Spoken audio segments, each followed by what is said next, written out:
Hi everybody, it's Thomas here from Thomas Fitzgerald Photography, and in this video I wanted to give you a quick look at the all-new Capture One Express for Fujifilm shooters.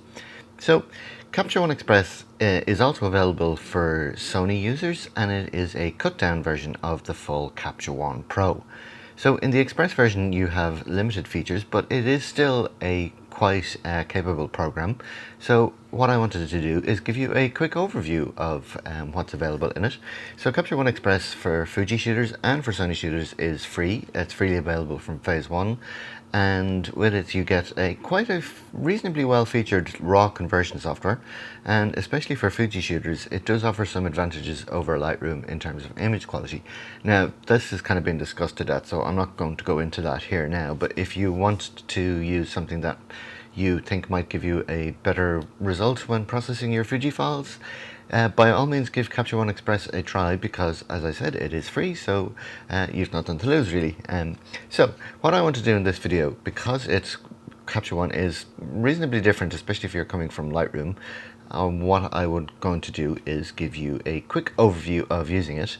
So the best way to do that, I figured, was I'll import some images, do some processing, and then export them, and that way you kind of gives you an idea of the overall workflow.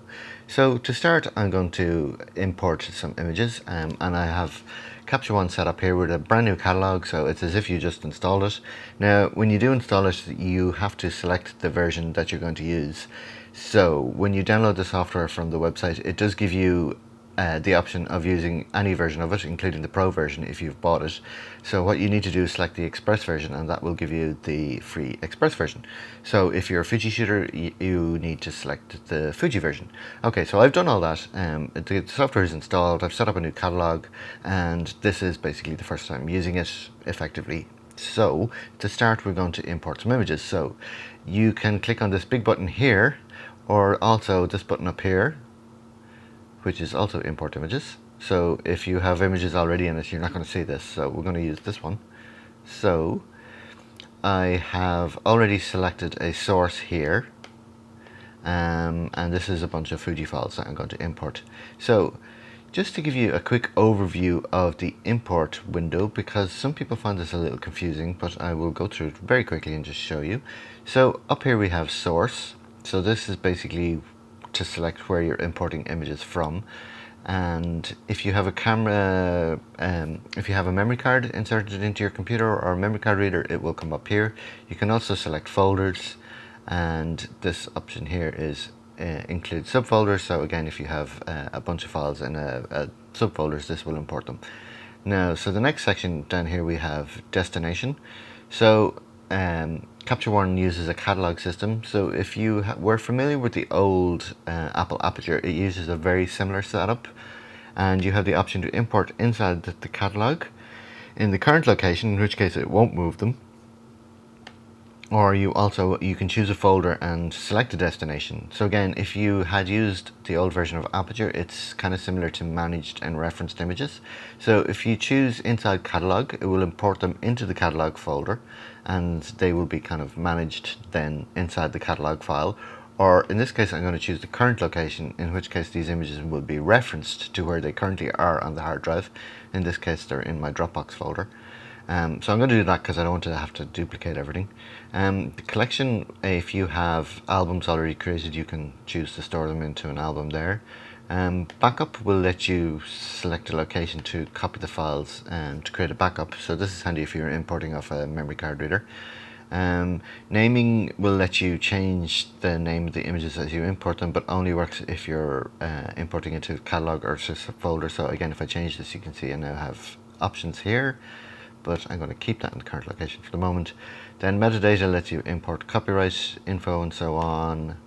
File info, so if I select a file it'll tell me what it is. And then adjustments allows me to apply styles or presets as I'm importing. So one of the things to know about Capture One is it uses slightly different terminology to Lightroom when talking about presets. So in Lightroom, developed presets are called styles in Capture One.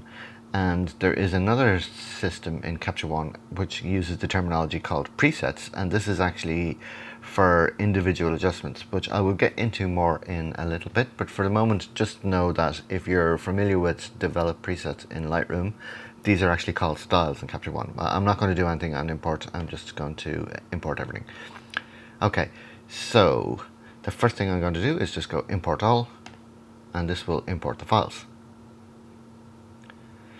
Okay, so as it's importing, you can see it's generating previews. Again, kind of similar to what Lightroom does. You can control the previews in the preferences. So if I go up here, Capture One Preferences, and let me just close that activity viewer. So if I go over to Appearance, or to Image here, you can see Preview Image Size. This defaults to the largest size possible, but I've shrunk this down just to kind of save a bit of space. Because the preview size does take up quite a bit of room, and unlike Lightroom, you don't get to change the actual preview quality, you can only change the preview size.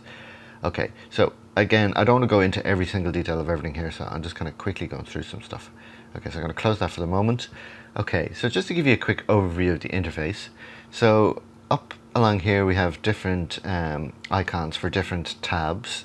So unlike Lightroom, this isn't actually you don't have separate modules. Everything is kind of active at once, but the interface is divided into separate kind of tabs, just so that there's not everything on top of each other.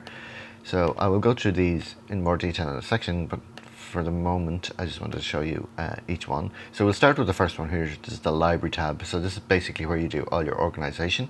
So at the top is your catalog and your collections, and every time you import, it creates a new option in the recent imports.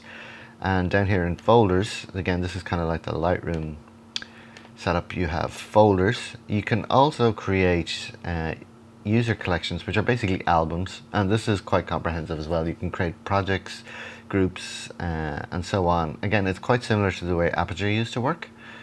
Okay, and down the bottom here we have filters. So this lets you filter your current selection. So if you only want to show 5-star images, so because I'm imported these off the drive and there was already some metadata in them,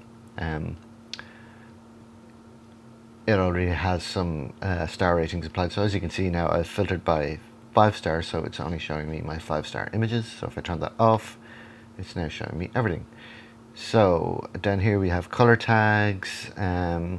If you had location information, it'd be stored there, and then keywords and so on and so forth. Okay, so that's just a quick overview of that. I don't want to go into too much detail. If you want to use the different view modes, this gets a bit confusing, and it's one of the things that people get confused by, is the difference. There's no quick kind of jump between viewer and browser like there is on Lightroom. If I double click on this, it will bring up the viewer, but if I double click back, it doesn't get rid of it. So to do that, I need to go into the view menu and go hide viewer, or on the Mac it's Command Option V. And so again, if I double click on it, it'll bring it back. Okay, so that's just a kind of a quick overview. There is one other thing that I suggest everybody does when they start up, and that is to customize the toolbar and to add one thing. So I'm going to go in here, customize toolbar. Okay, and if you look for, if I can find it,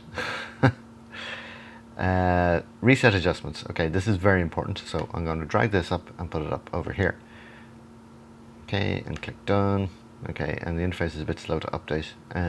It's not going to show up until I actually make an adjustment, so that's kind of why you're not seeing it, but it is there. And the reason that's important, I will explain in a minute. Okay, so up here in our tabs, these first few are for image processing, and then this one is for styles, and then this one is kind of for information if you want to apply keywords and so on and so forth. So the one where you'll do the bulk of your editing is in this tab here, which is exposure. Okay, and then up the top here we also have tools. So these are kind of different tools, and they will let you do various editing things as well. So the one I kind of leave it on most is the pan tool, which is this little hand. And when you have that, if you double click on an image, you can zoom into 1:1, and then double click again to zoom back out. And the next one is your crop tool, which lets you crop. The rotate tool works kind of differently. Unlike Lightroom, the rotate and crop tool aren't combined, so they're actually separate tools. But there's actually a number of different tools you have for rotate. So straighten gives you a ruler, and I'll demonstrate that in a minute. Then you got rotate freehand, which lets you rotate to any angle, and then rotate left and rotate right is kind of like the square bracket keys in Lightroom. Okay, and then these other tools, this is for selecting a white balance, and then this is for applying and copying adjustments. So again, we won't go into that too much right now. So to give you a kind of overview, I'm going to do a quick editing of a few images and then show you some exporting, and then that will kind of give you a rough overview of how to use Capture One. So let's say in this image, for example, I want to make it brighter. We can adjust the exposure. Shadow and highlights is listed in this tab here called High Dynamic Range. So again, if I want to bring the highlights down, I can bring in the detail back in here and bring up the shadows. And then we have contrast. Again, all fairly straightforward. If you want to adjust the black levels, there is no black level slider, but you can adjust it on the levels tool here. And we also have curves. So again, your basic curves. Now, one of the curious things is in the Express version, you don't get RGB curves. You just get a basic, curve. You don't get individual red, green, and blue, which is kind of odd, but that's one of the advantages of the Pro version. Again, clarity. Now, the thing with clarity is there's actually 4 different versions. I generally tend to leave it on natural. Classic is kind of more like Lightroom's version. Punch is quite strong, but it can be effective depending on what you're doing. So again, I like to leave it on natural. And then vignetting, if you want to do some creative vignetting, just kind of a single slider to do that. I actually like the vignetting tool a lot in Capture One. Normally to get this kind of nice overall vignetting like this, you have to tweak the sliders a bit in Lightroom, but in Capture One I kind of like the way it does it by default, so that's just beside the point. Okay, so that's kind of your basic adjustments. So to the left here in the little magnifying glass, this is where you control sharpening and noise reduction. Now I have a whole bunch of settings that I use for Fuji files. Now I installed Capture One Express here over an old version of Capture One Pro, so I'm not sure if these defaults are taken from my old version or not, but what is working for me here at the moment is actually fine. But I do have a guidebook which has some presets for sharpening for Fuji files, and also some guides about that, so I will link to that in the description of the video below. But again, so this is where you control your sharpening and noise reduction, and it's fairly obvious. The one thing I will say is there's a cool little thing here called halo suppression.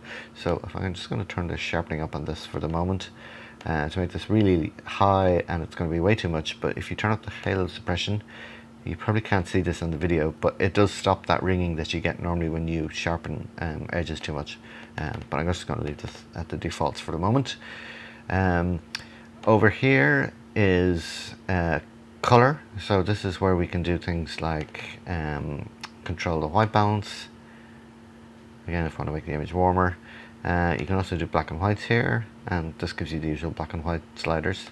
And then there's a color editor, which is kind of like the HSL tool in Lightroom. So that's basically that. Okay, so this tab is where you control things like lens correction and so on, and by default for Fuji files it will take the information from the metadata, and it will also automatically apply chromatic aberration correction, and it will also apply distortion correction. However, it does not apply vignette correction by default, and to do that you have this little slider here called light fall off. So you just need to drag that up to change it. Now there's not that much vignetting on this lens, and I've also applied vignetting, so you're not going to see very much on this image, but that's what that does. And again, defringe is if you have some purple fringing in your image, turning up the defringe will actually fix that as well. So let me just edit a few more images just to kind of give you an overview. So let's say this image, for example. Okay, so this is quite dark, so let's just do some basic editing on this, and we'll bring up the shadows a bit, and maybe the highlights down. No, we don't need to bring the highlights down. Because you've got levels and curves too, you can do interesting things like you can control the midpoint on that. You also have a separate brightness control, which you don't get with Lightroom, which kind of works like a gamma control. And again, we can bring up the clarity, and maybe add a bit of vignetting. And if I wanted to, I can maybe cool this down a bit or warm it up. And I can also do black and white, which is actually quite nice, but I'll turn that off for a moment. One other thing that's quite important here, we have base characteristics. So this is where you control things like the color profile and the tone curve. So at the moment, you're seeing here, you see it coming up as generic, but they have promised to bring color profiles into Capture One that match the film simulation modes, and when they do, they will come up here. If you have the Pro version of Capture One, you can actually change the color profiles to any other camera, so you can actually mix and match, and you can install your own color profiles as well, but again, you need the Pro version for that. So down here we have curve, and you get a whole bunch of options. So I'd like to leave it on high contrast, but you can also leave it on film standard, which is kind of slightly less contrast, but sometimes the blacks can be up a little bit too much high on this. And again, high contrast is what I had it on, and then extra shadow will add some extra shadow detail, as it says. Okay, so you also have styles. So styles are basically what would be presets in Lightroom. So I have some of my own styles here, which are installed, and these are available on my store. So you can see if I apply one, they apply the style, and that's kind of basically how you do it. So there's one other thing I pointed out, and that is presets. So for each panel, if you see this little pop up here, you can save a user preset. So a preset is like a kind of you're saving the settings, but just for that particular panel. So for example, I can save sharpening presets. So they come with a bunch of presets already, and you can install your own, and you can create your own. So for example, if I want a high noise reduction here, I can just go save user preset, and just ask me what I want to save, and then just hit save, and then